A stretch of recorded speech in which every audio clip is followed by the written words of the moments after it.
Il est toujours surprenant de voir le nombre d'utopies ou de dystopies quasi prophétiques des temps passés qui prédisent notre actualité. L'une d'entre elles est le livre Brave New World, en français « Le meilleur des mondes », publié en 1932. Déjà à cette époque, Aldous Huxley décrit une société que nous pouvons identifier de plus en plus clairement comme étant la nôtre dans ses grandes lignes. L'émission suivante rend visible l'environnement de l'apparent prophète Huxley. Il est évident qu'il disposait d'informations privilégiées. Au fil des générations, des familles influentes œuvrent stratégiquement à la transformation complète de l'humanité selon leurs idées, et ce jusqu'à aujourd'hui à l'ère de l'IA tant vantée. Par une infiltration progressive, le fil se déroule depuis les pères fondateurs de l'athéisme jusqu'au transhumanisme d'aujourd'hui. De quoi parle le meilleur des mondes de Huxley ? Les hommes vivent dans un seul état mondial totalitaire avec un gouvernement mondial qui contrôle tout. Ce nouvel ordre mondial est né de crises résultant d'armes biologiques et chimiques de destruction massive et d'un effondrement économique mondial. La population est majoritairement sans propriété. Les humains sont fabriqués dans des centres de reproduction et d'élevage. Il existe différents types d'élevage, des travailleurs mentalement limités ainsi que des travailleurs intelligents. Les enfants et les adolescents sont manipulés et conditionnés dès leur plus jeune âge par l'écoute de cassettes audio contenant des messages pendant leur sommeil, ce qu'on appelle l'école du sommeil. Pour les citoyens, il existe un système de récompense et de punition. L'histoire est falsifiée. Les musées sont fermés. Tous les monuments sont détruits. Rien ne doit rappeler les temps anciens où l'homme était plus qu'un esclave asservi. La population est tranquillisée au moyen de la propagande, de la consommation de la drogue et du sexe et est amenée à aimer sa condition d'esclave. Actuellement, nous assistons à la réalisation de cette dystopie qui semblait encore irréaliste à l'époque. Un effondrement dû aux crises et à l'effondrement économique vers un gouvernement mondial est à portée de main. La propagande, la consommation, les drogues et le sexe débridé sont la nouvelle norme. L'abrutissement des enfants et des jeunes est alarmant.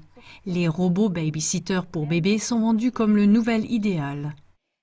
Un système de récompense et de punition appelé système de crédit social est déjà testé en Chine.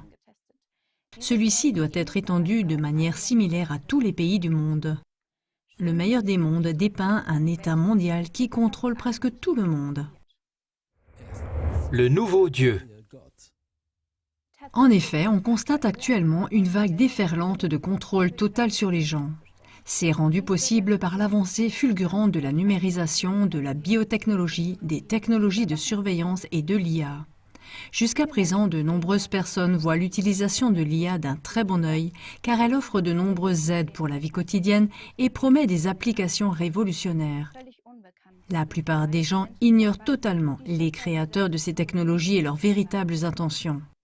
Cette émission vous donne un aperçu de leurs racines. Pour commencer, écoutez Yuval Noah Harari. Ce professeur d'université israélien est un conseiller influent du Forum économique mondial.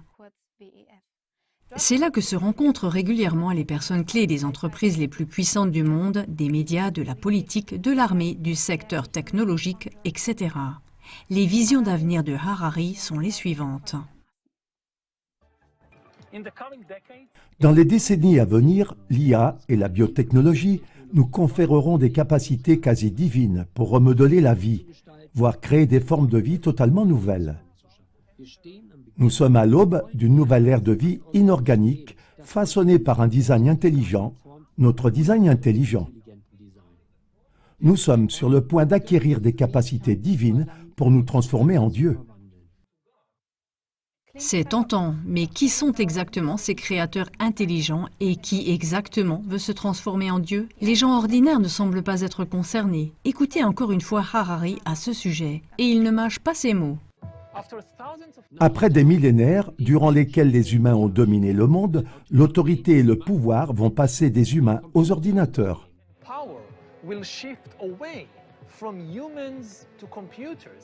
Et la plupart des gens deviennent économiquement inutiles et politiquement impuissants.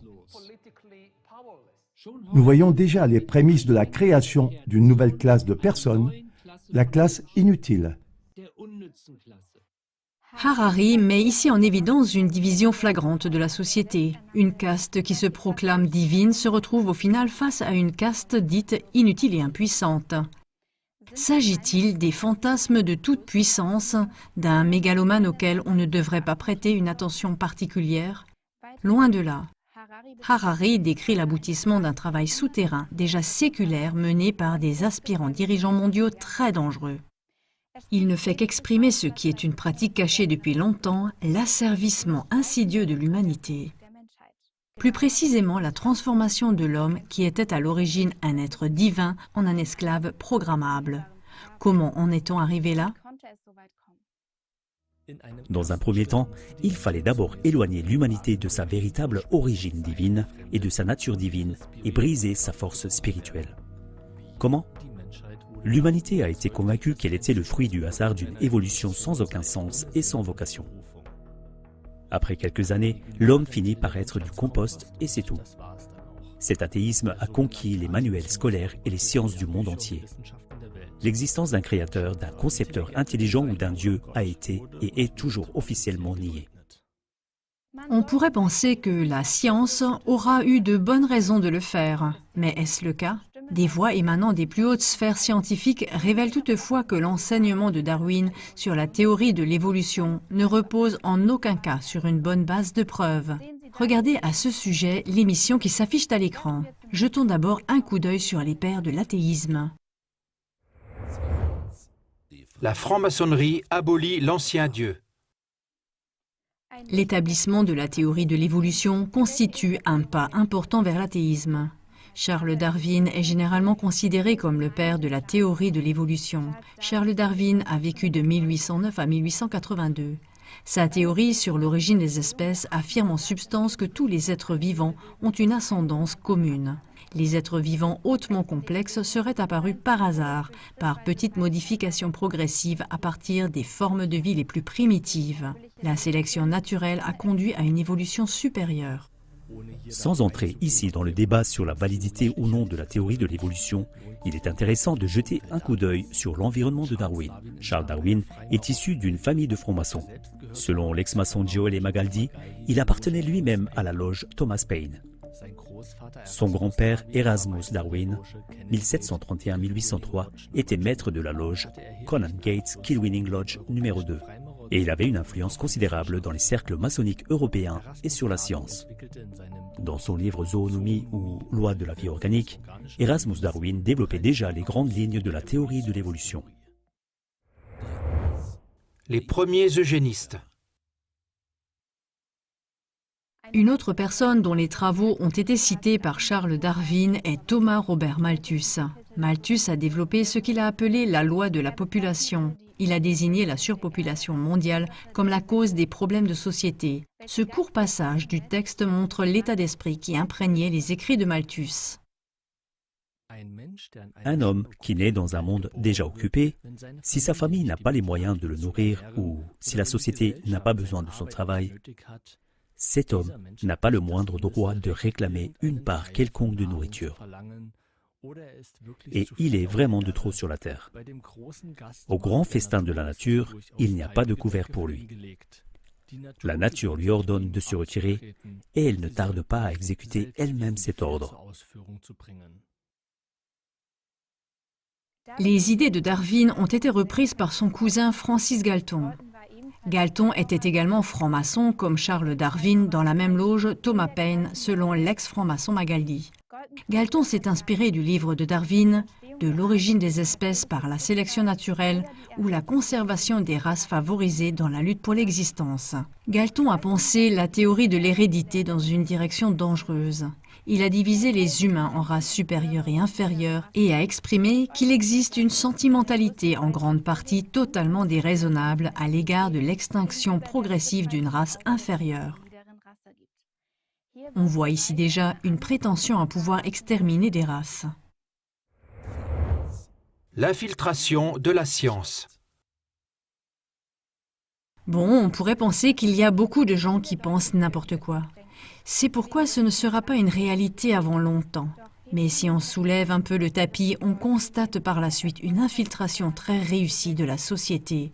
L'accent a été mis sur la science et l'éducation officielle. Ainsi, l'un des plus proches alliés de Charles Darwin était Thomas Henry Huxley, qui y avait beaucoup de relations et qui était le grand-père de l'auteur de livre Aldous Huxley, mentionné au début de cette émission. Il a élargi les thèses de Darwin en affirmant que l'homme descendait du singe. Huxley était un grand défenseur de la théorie de l'évolution. C'est pourquoi il a été surnommé le bulldog de Darwin. Thomas Huxley a été cofondateur d'éminents comités scientifiques comme le très sélect X Club. Celui-ci était composé de personnes influentes et a joué un rôle déterminant dans l'établissement de la théorie de l'évolution dans le monde scientifique. De 1883 à 1885, Huxley a également été président de la Royal Society, une autre société scientifique très influente. Cette académie des sciences britannique occupe encore aujourd'hui une fonction clé. La Royal Society a le pouvoir d'anoblir les scientifiques ou les théories, de les hisser au sommet ou de les faire sombrer dans l'oubli. Outre Charles Darwin, la Royal Society comptait également parmi ses membres son cousin et eugéniste Francis Galton. Il disposait ainsi d'une plateforme idéale pour établir l'athéisme. Comment la Royal Society a-t-elle été créée? Elle a été fondée dès 1660 par les francs-maçons Robert Morey et Christopher Wren. La Royal Society est la plus ancienne académie des sciences au monde et a existé de manière continue et est à la pointe de la promotion de la recherche scientifique en Grande-Bretagne. Elle a des homologues dans de nombreux pays du monde et est étroitement liée à d'autres académies nationales des sciences. En Allemagne, il s'agit par exemple de la Leopoldina et aux États-Unis de la National Society of Sciences. La Royal Society est aujourd'hui liée à 91 instituts de recherche dans le monde. Le Süddeutsche Zeitung écrit « La Royal Society britannique est la référence en matière de société savante et le premier interlocuteur du gouvernement pour les questions scientifiques. » Cet organe scientifique contrôle les projets auxquels les fonds publics sont alloués. Elle est financée entre autres par des donateurs privés. Actuellement, la Royal Society encourage particulièrement les technologies numériques et l'IA. Conclusion intermédiaire. L'établissement de la théorie de l'évolution a eu pour effet de déconnecter l'homme de sa source spirituelle. Avec la diffusion des enseignements de Darwin, l'être humain a été réduit à un assemblage de cellules apparues par hasard et sans vocation supérieure. Ainsi, l'homme était malléable et faible de volonté, ouvert à toutes sortes de désirs et n'avait de compte à rendre à personne. Un cercle de personnes alliées appartenant à des sociétés secrètes apparaît autour de Charles Darwin. Ce réseau qui se veut élitiste classe les gens en deux catégories, les privilégiés et les inutiles.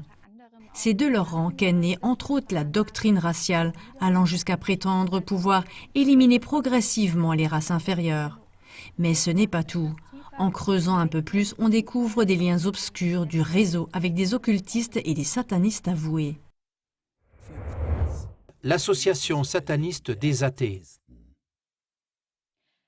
Julian Huxley, frère de l'auteur du Meilleur des mondes, Aldous Huxley, est une autre personne clé du réseau de ces personnes athées et eugénistes. Il a été président de la British Eugenics Society et également membre de la Société scientifique Royal Society.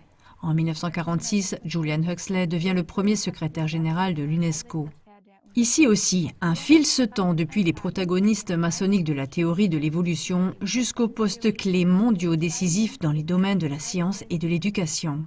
Il convient de mentionner ici qu'il existe de grandes différences d'orientation, d'attitude et d'œuvre au sein de la franc-maçonnerie. Une condamnation générale n'est en aucun cas appropriée.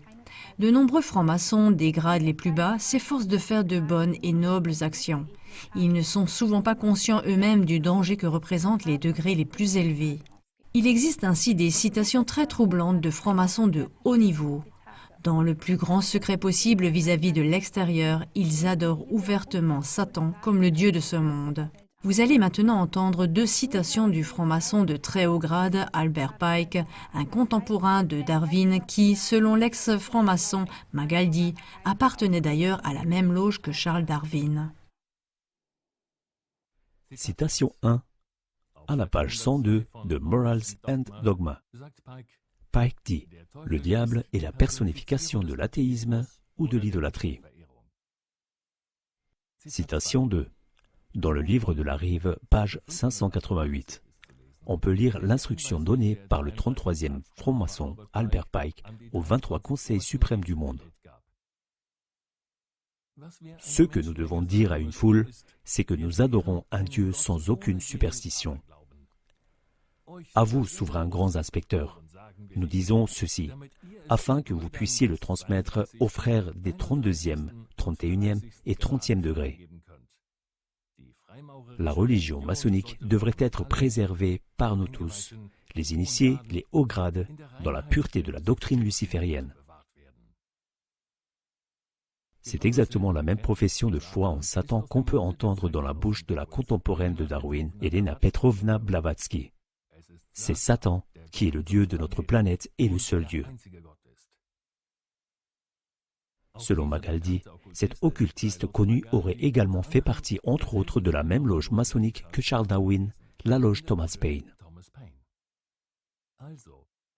Donc, les membres du réseau maçonnique des Darwin, Huxley et Sy, qui ont rejeté le Dieu créateur de la Bible et adhèrent aux idées eugénistes, sont en réalité liés au satanisme.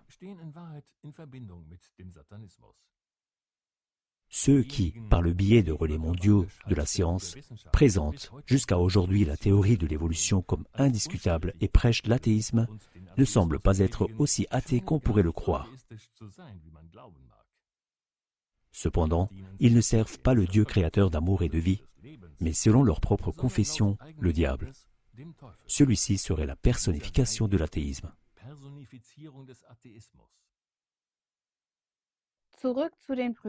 Revenons aux frères Huxley. L'eugéniste Julian Huxley et son frère Aldous Huxley ont tous deux été admis par l'occultiste et sataniste avoué Aleister Crowley dans l'ordre hermétique de l'Aube dorée.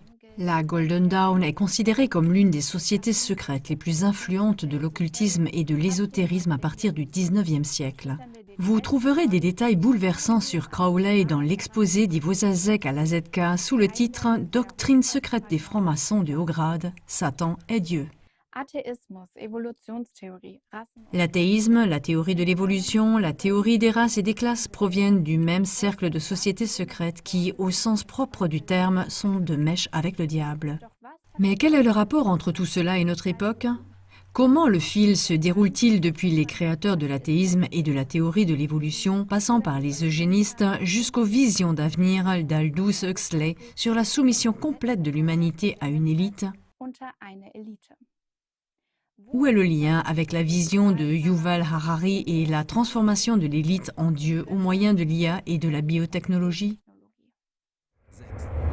De l'eugénisme au transhumanisme. Écoutez à ce sujet le journaliste indépendant Tom Oliver Regenauer. Et bien sûr, de la caste qui a piloté et favorisé cela de manière déterminante. Ce modèle d'eugénisme, l'objectif était bien sûr d'avoir en principe une classe ouvrière relativement stupide, peu exigeante et docile, et une caste dirigeante qui profite de cette masse disponible. L'eugénisme est donc certainement un facteur déterminant que nous rencontrons aujourd'hui sous forme de bioéthique, de convergence bionumérique. Et le terme transhumanisme, en particulier, a été inventé par Julian Huxley, le chef de la société eugéniste britannique. Il a été 2 fois directeur de la British Eugenics Society, puis plus tard le premier directeur général de l'UNESCO. Dans le document fondateur de l'UNESCO, le terme eugénisme revient très souvent, et c'est bien sûr en principe un fil rouge qui traverse toute l'histoire depuis plus de 100 ans. Et quand bien sûr, après Adolf Hitler et le régime du NSDAP et l'époque nazie dans le monde, on a constaté qu'il valait mieux ne plus parler d'eugénisme. Parce que c'était bien sûr aussi ce qu'Adolf Hitler représentait dans sa variante de la théorie des races. Donc, Julian Huxley a dit « Nous appelons cela le transhumanisme ». Cela sonne nettement plus progressiste, moins suspect de doctrine raciale, et ce sont pourtant en principe les agendas que nous rencontrons aujourd'hui sous de nouveaux habits. Yuval Harari, le conseiller de la soi-disant élite, nous donne une nouvelle fois une idée de ce qu'est le transhumanisme. Nous sommes probablement l'une des dernières générations d'Homo sapiens. En l'espace d'1 ou 2 mois, La Terre sera dominée par des êtres plus différents de nous que nous ne le sommes des hommes de Néandertal ou des chimpanzés. Car dans les générations à venir, nous apprendrons à moduler le corps, l'esprit et la raison. David Sorensen, auteur de documentaires explosifs, explique le transhumanisme comme suit. Leur objectif officiel est de transformer tous les humains naturels en cyborgs, une symbiose entre l'homme et la machine. Ils affirment que ça améliorera notre vie et nous donnera même des capacités surhumaines. Et en effet, elle peut le faire dans une certaine mesure. Ce qu'ils ne mentionnent évidemment pas, c'est qu'une fois que vous êtes connecté au cloud et contrôlé par l'IA, vous perdez toute votre indépendance, toute votre autonomie et toute votre liberté. On devient littéralement l'esclave d'une société de surveillance totalitaire, numérique et mondiale. Et il n'y a pas d'échappatoire, car dès que tu auras des implants technologiques dans ton corps, il leur sera plus facile de te suivre où que tu sois et d'introduire dans ton corps toutes sortes de commandes qui te contrôleront même à ton insu. Tu le remarqueras à peine. Die dich kontrollieren, die dich sogar ohne dein Wissen kontrollieren. Du wirst es kaum bemerken. La méthode utilisée pour promouvoir cette folie consiste à affirmer que le monde se dirige vers sa destruction et que la substitution de la race humaine par des robots humanoïdes est la seule solution. C'est ainsi que ces entités fonctionnent toujours. Ils projettent la peur dans l'esprit des gens et proposent ensuite une prétendue solution aussi sombre et diabolique que l'enfer.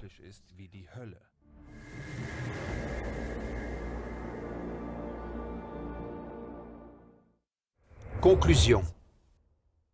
Tout comme l'athéisme n'est rien d'autre que la personnification du diable selon Pike, il en va de même en dernière analyse pour le transhumanisme. Il provient des mêmes sources diaboliques. Même s'il est difficile de croire à une conspiration mondiale contre l'humanité qui durerait depuis des siècles, de nombreux éléments semblent aller dans ce sens. CLA TV recommande ici d'ouvrir les yeux d'une manière particulière. Grâce à une enquête approfondie et très minutieuse menée par des équipes bénévoles de CLA TV, il a été possible de mettre à jour un complot maçonnique mondial avec tous ses acteurs. Vous pouvez la retrouver ici. www.vetopedia.org. Le fondateur de CLA TV, Ivo Sasek, et son fils Elias Sasek présentent à la suite de ce documentaire la carte du monde maçonnique. Un outil de recherche complet pour tous les lanceurs d'alerte libres, international et à la libre disposition de tous. Abandonner ou prendre son envol.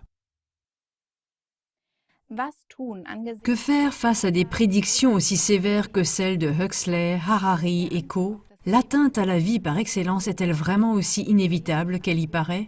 Lors de la rencontre internationale des Amis 2025, le fondateur de CLA TV, Ivo Sasek, désigne d'une part les défis dramatiques de l'époque actuelle et d'autre part, il montre les opportunités actuelles.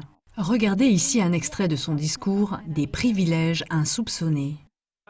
Mais parce que ces agresseurs savent à quel point nous sommes influençables, à quel point nous adoptons facilement de nouvelles croyances, narratifs, et que nous nous reprogrammons ainsi nous-mêmes notre propre constitution. C'est précisément pour cette raison qu'ils nous bombardent jour et nuit, du matin au soir, de leurs prévisions d'avenir, de leurs scénarios d'horreur, de leurs objectifs de réinitialisation, de leur agenda 2030, parce qu'ils savent que